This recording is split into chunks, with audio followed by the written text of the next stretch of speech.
அஸ்ஸலாமு அலைக்கும் வரஹ்மத்துல்லாஹி வபரகாத்துஹு. சோல் டுவர்ட்ஸ் ஜன்னா பை ஃபத்திமா சேனலுக்கு உங்களை அன்புடன் வரவேற்கிறோம். இன்று நாம் அல்லாஹ் ஏன் நம்மை சோதிக்கிறார் என்ற ஒரு முக்கியமான விஷயத்தை பார்க்கலாம். இஸ்லாமிய வரலாற்றில் பிலால் ரலி அவர்கள் மிகப்பெரிய சோதனைகளை சந்தித்தார்கள். அவர்கள் இஸ்லாமை ஏற்றுக்கொண்ட போது அவர்களை கடுமையாக துன்புறுத்தினார்கள்.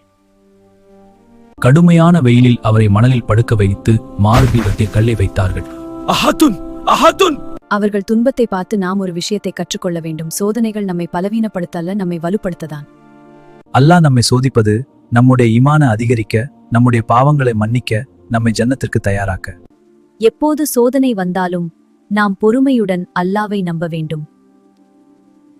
மேலும் இஸ்லாமிய கதைகள் மற்றும் நினைவூட்டல்களுக்கு எங்களை ஃபாலோ மற்றும் சப்ஸ்கிரைப் செய்யுங்கள். அல்லாஹ் நம்மை எல்லோரையும் ஜன்னத் செல்லும் நேரான பாதைக்கு வழி நடத்துவானாக.